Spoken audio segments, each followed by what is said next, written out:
किसी बहना से मिलना हुआ और पूछना हुआ कि आप प्रवचन में क्यों नहीं आते हैं, तो देखिए बड़ा सुंदर जवाब देते हैं वो।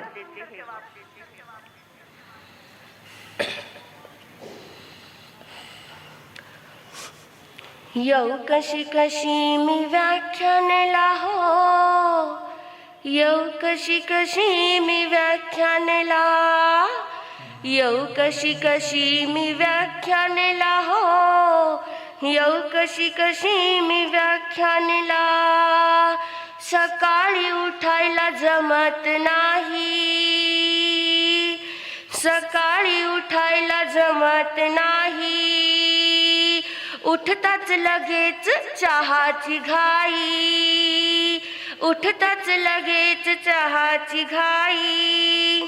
दूधवाला लागलाय ओरडायला हो, यौ कशी कशी मी व्याख्यानला, यौ कशी कशी मी व्याख्यानला हो, यौ कशी कशी मी व्याख्यानला। रिक्षा के प जमत नाही, रिक्षा के प जमत नाही, साहेबांची मोटर बिघडली बाई, साहेबांची मोटर बिघडली बाई। ड्रायव्हर गेला सुट्टीला हो, यौ कशी कशी मी व्याख्यानला, यौ कशी कशी मी व्याख्यानला हो, यौ कशी कशी मी व्याख्यानला। गुरुदेवांचे व्याख्यान गोड फार, गुरुदेवांचे व्याख्यान गोड फार, ऐकावं वाटतं मला फार, ऐकावं वाटतं मला फार। बसले व्हॉट्सअप पाहायला हो, यौ कशी कशी मी व्याख्यानला, बसले फेसबुक पाहायला हो, यौ कशी कशी मी व्याख्यानला, यौ कशी कशी मी व्याख्यानला हो, यौ कशी कशी मी व्याख्यानला।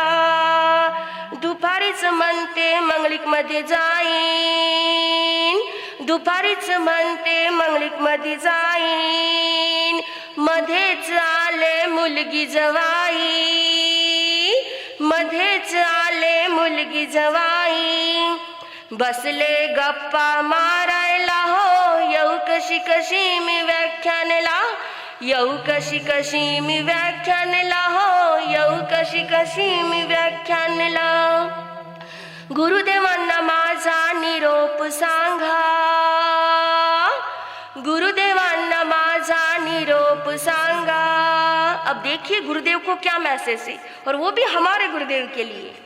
गुरुदेवांना माझा निरोप सांगा, विहाराची घाई करू नका थांबा, विहाराची घाई करू नका थांबा।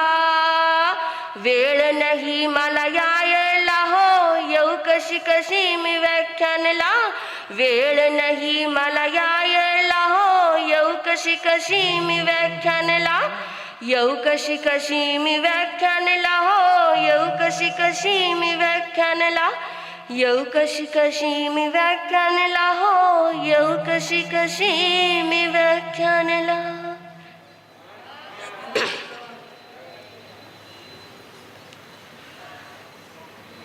आज कौन सा डे है? संडे इज हॉलीडे, रिलैक्स वाला डे होता है। मगर क्या करें, उसमें भी आप हमारा रिलैक्स क्या कर लेते हो? बोलिए, उसमें भी रिलैक्स हमारा चला जाता है। रविवार को रविवार ही मानिए, रविवार को रविवार ही मानिए। बहुत हिल स्टेशन घूम के आए, अब जरा रुक जाइए। बहुत हिल स्टेशन घूम घूम के आए, अब थोड़ा रुक जाइए। चातुर्मास बढ़ रहा है पूर्णता की ओर, चातुर्मास बढ़ रहा है पूर्णता की ओर। अरे कुछ पल तो मेरे गुरुदेव के साथ में गुजारिए, कुछ पल तो मेरे गुरुदेव के श्री चरणों में गुजारिए। परम पिता परमात्मा ने हमारे अकाउंट में प्रेम, प्यार, समृद्धि का शुभ आशीर्वाद भर भर के इतना अकाउंट भर गया है कि आप निकालते निकालते थक जाएंगे, मगर वह खाली होगा कभी वह अकाउंट? नहीं होगा, क्योंकि उस अकाउंट में किसने भरा है जी? परमपिता परमात्मा ने आपके जिंदगी में खुशियां भरी है, प्यार भरा है, अपनत्व भरा है, मिठास भरी है। लेकिन वह भी आपको निकालना है, तो उसके लिए भी एक पासवर्ड है। क्योंकि हर चीज का क्या होता है? मोबाइल का पासवर्ड, बैंक का पासवर्ड, हर चीज का क्या होता है? पासवर्ड होता है। तो परमात्मा ने जो अकाउंट हमारे लिए बनाया है, उसका भी एक क्या दिया है? पासवर्ड। जब तक वह पासवर्ड हम डायल नहीं करेंगे, ये सारी चीजें हमारी जिंदगी में नहीं आ पाएगी। और प्यारा सा पासवर्ड दिया है। आपको चाहिए पासवर्ड? चाहिए आपको? सबको चाहिए। ऐसा पासवर्ड किसे नहीं चाहिए? हर इंसान को चाहिए। और पासवर्ड दिया है परमात्मा ने इतना सा कि यह सारी चीजें निकालनी है तो सिर्फ प्रार्थना डायल कर देना। क्या डायल कर देना? पासवर्ड में प्रार्थना डायल कर देना, हर चीज अपने आप आ जाएगी। आपको कोई मेहनत भी नहीं करनी पड़ेगी। हम अपने जिंदगी में प्रार्थना का एक अलग ही महत्व होता है। ईश्वर हमें पूरे 24 घंटे देता है। कितने घंटे?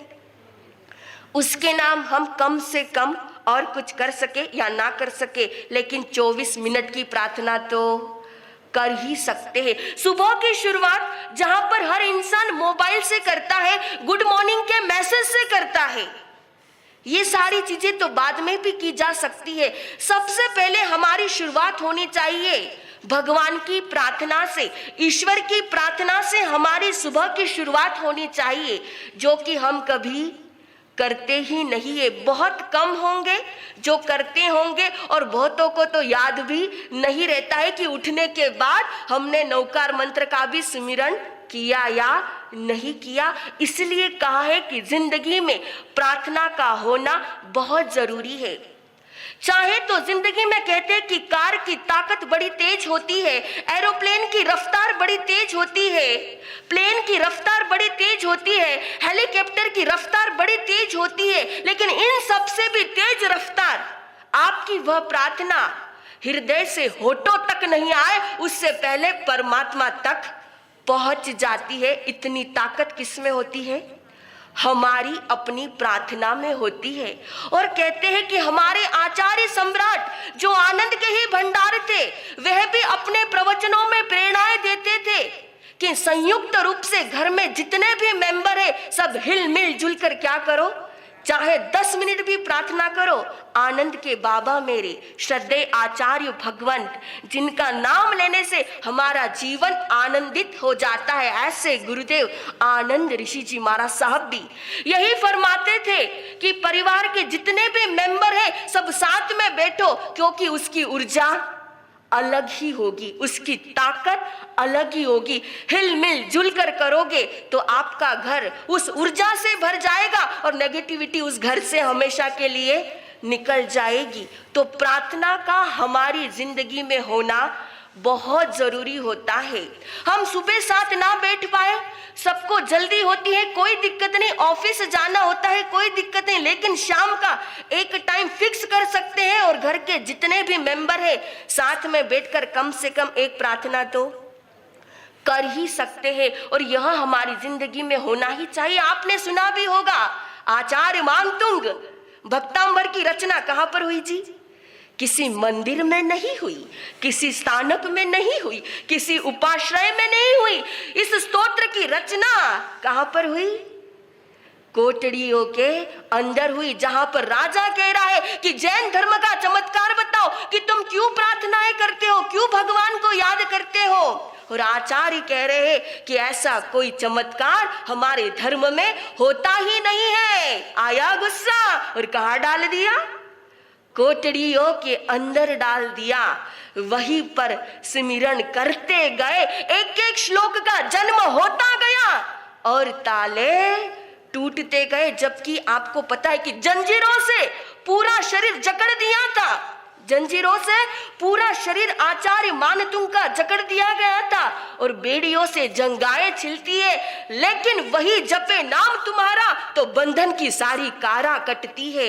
एक एक श्लोक बनता गया और आचार्य मानतुंग बाहर आते गए। राजा ने कहा कि दिखा दिया ना चमत्कार, पहले प्रेम से कह रहा था तब माने नहीं और मुझे तुम्हारे साथ में जबरदस्ती करनी पड़ी, बेड़ियों में डालना पड़ा, कोठड़ियों में डालना पड़ा। कहा यह कोई चमत्कार नहीं है, यह तो हमारे प्रार्थना की ताकत है, यह तो हमारे प्रार्थना की शक्ति है, यह कोई राजन चमत्कार नहीं है। ऐसे ऐसे और उदाहरण भरे पड़े हैं जिनसे हमें प्रेरणाएं मिलती है कि कितनी ताकत होती है प्रार्थना में। यह प्रार्थना की ही ताकत थी कि प्रभु महावीर चंदना के द्वार पधारे। यह प्रार्थना की ही ताकत थी कि श्री राम शबरी के द्वार पधारे। यह सारी ताकत केवल प्रार्थना में ही छिपी हुई थी। जो दिल से हम प्रार्थना करते हैं उसका नजारा भी अद्भुत होता है। हमारे गुरुदेव श्री जी भी सबको नवकार मंत्र की आराधना बतलाते हैं और आपने देखा है कि कितने लोगों को गुरुदेव ने ठीक किया है। किसके प्रताप से? नवकार महामंत्र के प्रताप से। और इसीलिए तो गुरुदेव को कहा जाता है कि नवकार के सिद्ध साधक स्वयं ने सिद्ध किया है और पूरे जन जन का भी क्या कर रहे हैं गुरुदेव? कल्याण कर रहे हैं। और यही कह रहे हैं कि जो भी चीज करो, जो भी कार्य करो, उसमें आपकी मन की आस्था होनी बहुत जरूरी है। चाहे एक प्रार्थना करो, प्रार्थना पहले भी होती थी और प्रार्थना आज भी होती है। कोई अंतर है? कोई अंतर है जी? कहते हैं कि जब कंठ से लता मंगेशकर गाती है तो पुरस्कार मिलता है, लेकिन हृदय से जब मीरा पुकारती है, हृदय से जब मीरा गाती है प्रार्थना, तो उसे परमात्मा मिलता है। आपको पुरस्कार चाहिए या परमात्मा? दोनों ही आपके पूना के प से है। सोच लीजिए आपको क्या चाहिए, परमात्मा या पुरस्कार? क्या चाहिए जी? यह तो परमात्मा ही कहना पड़ेगा, कोई ऑप्शन बचता ही नहीं है हमारे पास।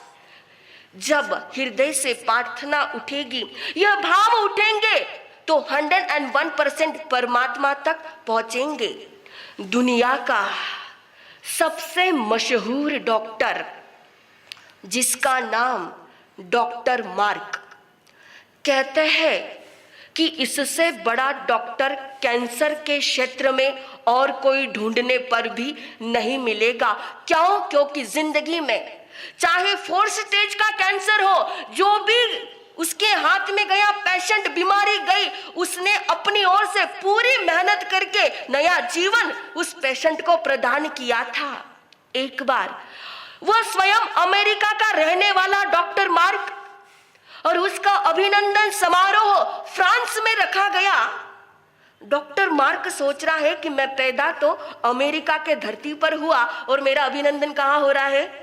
फ्रांस में हो रहा है। ये भी अजब गजब की बात है। चलो, जहां से बुलाया है वहां तो हमें जाना ही पड़ेगा। दिन निश्चित हो गया कि इस दिन निकलना है और वह समारोह, भव्य समारोह होने वाला था अभिनंदन का। फ्लाइट ली। जैसे ही फ्लाइट से निकले, थोड़ी दूर चली थी फ्लाइट कि मौसम बिगड़ा, हवाएं चलने लगी, तो इमरजेंसी फ्लाइट को लैंडिंग लेनी पड़ी, फ्लाइट को रुकना पड़ा। वो जैसे ही बाहर निकला कि अब क्या करें, मुझे तो सही समय पर फ्रांस पे पहुंचना है क्योंकि मैंने जबान दी है, मैंने कहा है कि मैं वहां पर 101% आऊंगा, मतलब आऊंगा। हेलीकॉप्टर लिया, वहां से फिर कुछ देर निकले तो देखा कि हवाएं और तेज हो गई, कुछ भी आसमान में दिखाई नहीं दे रहा है, तो वापस हेलीकॉप्टर से भी उतरना पड़ा।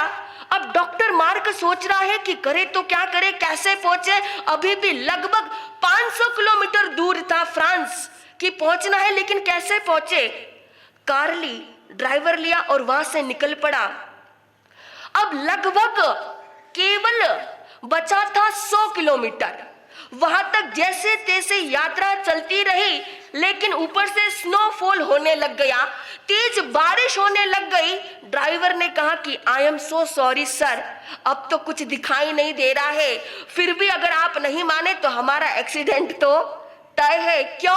क्योंकि मुझे कुछ भी दिखाई नहीं दे रहा है। अब जो आप कहो मैं करने को तैयार। रात्रि बढ़ रही है, अंधेरा हो रहा है, कुछ भी नहीं दिख रहा है और फंसे तो ऐसी जगह फंसे जो चारों ओर जंगल था, कुछ दिखाई नहीं दे रहा है कि अब करे तो क्या करे। दोनों ही परेशान। डॉक्टर मार्क ने कहा, एक काम कर, तू आजू बाजू कुछ देखकर आ कि रहने की व्यवस्था होगी, जितने भी डॉलर मांगे इतने डॉलर हम दे देंगे, तू पैसे की चिंता मत करना, लेकिन रात्रि विश्राम के लिए कुछ देख कर आ। ड्राइवर निकला, थोड़ी दूर गया तो देखा कि एक कच्चा टूटा फूटा मकान दिखाई दिया, उसमें थोड़ी सी दीपक की रोशनी थी। दौड़ा दौड़ा आया कि कोई टूटी फूटा मकान दिख रहा है, अच्छी वीआईपी व्यवस्था तो मिलेगी नहीं। क्यों? क्योंकि हम कहाँ अटके हैं? जंगल में फंसे हैं। अब आप जो बोलो मैं करने को तैयार। डॉक्टर ने कहा, मरता क्या नहीं करता, अब जंगल में जो फंसे हैं कुछ ना कुछ तो वहां जाना ही पड़ेगा, सहारा मांगना ही पड़ेगा। दोनों कार से बाहर निकले, दरवाजा लॉक किया, वहां पर पहुंचे, उतने में अंदर से 45 साल की कोई बहन बाहर आई और कहा कि बोलो भाई क्या बात है, इतनी रात्रि में आप लोग? कहा कि बहन रहने के लिए थोड़ी सी जगह चाहिए, क्योंकि हम बुरे फंस गए, अब आगे जाया नहीं जा सकता और पीछे भी मुड़ा जा नहीं सकता। बहन ने कहा कि कोई दिक्कत नहीं, जो भी मेरी व्यवस्था है उसमें बस आप सेट कर लेना, क्योंकि मेरे यहाँ कोई हाई फाई व्यवस्था तो आपको मिल नहीं सकती। दोनों अंदर आ गए। डॉक्टर मार्क पहली बार ऐसा बुरा फंसा था। जो ऐसी में रहने वाला, हाई फाई व्यवस्थाओं में रहने वाला, वीआईपी व्यवस्थाओं में रहने वाला, जिसने अपनी जिंदगी में एक रात भी बिना एसी के नहीं गुजारी थी, अब रात भर बेचारा न तो नींद आवे न बैठा जावे, परेशान परेशान सोच रहा है कि कब सुबह होगी और कब मैं यहां से जाऊंगा। लगभग 5:30 हुए। बहन के पास आए और कहा कि धन्यवाद, थैंक यू, आपने हमें जगह दी, अनजान अपरिचित लोगों के लिए जगह दी, यह बहुत बड़ी बात थी, क्योंकि हम कोई आपके रिलेटिव नहीं है, कोई परिवार के लोग नहीं है, फिर भी आपने मानवता का धर्म निभाया, उसके लिए थैंक यू, लेकिन बस अब हम निकलेंगे क्योंकि हमें देर हो रही है। बहन ने कहा, रात भर आप यहाँ पर रुके, आप जा रहे हो, रात में तो कुछ लिया नहीं आपने, कम से कम ब्रेकफास्ट तो करके जाइए। कहा कि बहन इतना टाइम नहीं है ब्रेकफास्ट का, हमें जाने। कहा कि नहीं, आप एक मुझे बहन कहते हो और बहन के घर से एक भाई भूखा चला जाए, ऐसा हो नहीं सकता। और कुछ ना लो कोई दिक्कत नहीं, कम से कम चाय नहीं तो कॉफी तो ले ही लीजिए। कहा ठीक है, फटाफट कॉफी बना दीजिए। बहन ने 4 कॉफी बनाई, एक डॉक्टर साहब के लिए, एक ड्राइवर के लिए, एक स्वयं के लिए और एक उसके 17 साल के बेटे के लिए। 4 कॉफी प्लेट में सजकर आ गई। सबको कॉफी के कप दिए। जैसे ही डॉक्टर मार्क ने उठाया पीने के लिए तो बहन ने कहा रुकिए। कहा ये अच्छी बात है, पहले तो कीजिए, लीजिए लीजिए, ब्रेकफास्ट कीजिए और अब पी रहा हूं तो कह रही रुकिए। कहा क्या बात होगी बहन, क्यों रुकूं मैं? कहा कि मेरे घर का नियम है, हम सुबह उठकर जो भी लेते हैं उससे पहले 3 मिनट के लिए आंखें बंद करके परमात्मा की प्रेयर करते हैं, परमात्मा की प्रार्थना करते हैं, उसके बाद ही मुंह में पानी लेते हैं। डॉक्टर मार्क को बड़ा गुस्सा आया। कहा मैंने अपनी जिंदगी में कभी भगवान का नाम लिया नहीं, ये गॉड वॉड को मैं मानता नहीं, मैं कोई प्रार्थना नहीं करूंगा। बहन ने कहा कि टाइम ही कितना लगता है, एक बार आंख बंद करके उसका सुमिरन कर लीजिए, याद कर लीजिए, नाम लीजिए। कहा तू कहे तो कॉफी पीऊं, नहीं तो ये कप तेरा, ये कॉफी तेरी, ये चला मैं यहां से। कहा कि ठीक है, आप भगवान में विश्वास नहीं रखते, कोई बात नहीं, आप ले लीजिए, लेकिन जब तक मेरी प्रार्थना नहीं होगी मैं तो कॉफी नहीं पीऊंगी। 3 मिनट लगे, प्रार्थना की बहन ने, तब तक डॉक्टर मार्क कॉफी पी चुका था। जैसे ही बहन ने आंखें खोली, डॉक्टर ने कहा क्या मजाक, भगवान भगवान लगा रखा था, देख भगवान के चक्कर में तेरी कॉफी ठंडी हो गई, अब फिर से दोबारा गर्म करेगी, फिर पिएगी, ऐसे ही टाइम वेस्ट हुआ। कहा कोई ठंडी नहीं, मैं तो इसको भी पी सकती हूँ। कहा तू इतना भगवान भगवान करती, करता क्या है तेरा भगवान? कुछ भी नहीं करता। कहा कि आप विश्वास नहीं रखते हैं, कोई बात नहीं, लेकिन मेरे भगवान के बारे में हर कुछ कहने का आपको अधिकार भी नहीं है। यह हक आपको किसने दिया है? मैं पिछले 6 महीने से भगवान की प्रार्थना कर रही हूँ, भगवान की प्रेयर कर रही हूँ। यह जो आप देख रहे हैं मेरा 17 साल का बेटा है और 4th स्टेज का कैंसर है इसे। मैं भगवान से यह प्रार्थना कर रही थी कि हे भगवान, फ्रांस के सारे डॉक्टर कह चुके हैं कि अगर तेरे बेटे को कोई ठीक कर सकता है तो डॉक्टर मार्क, और मेरे पास मात्र $600 है। कितने डॉलर? मेरे पास मात्र $600 है। अब इसमें मैं क्या अपना पेट का गुजारा करूं, घर का गुजारा करूं, या इसको अमेरिका लेके जाऊं? मैं प्रतिदिन एक ही प्रार्थना करती हूं कि हे ईश्वर, तू ऐसा कोई चमत्कार कर दे जिससे डॉक्टर मार्क फ्रांस में आए और मैं मेरे बेटे का क्या कराऊं? इलाज कराऊं। इतनी सी बात बहन को पता नहीं है कि सामने कौन है? डॉक्टर मार्क ही खड़ा है। बहन को पता नहीं है कि डॉक्टर मार्क है।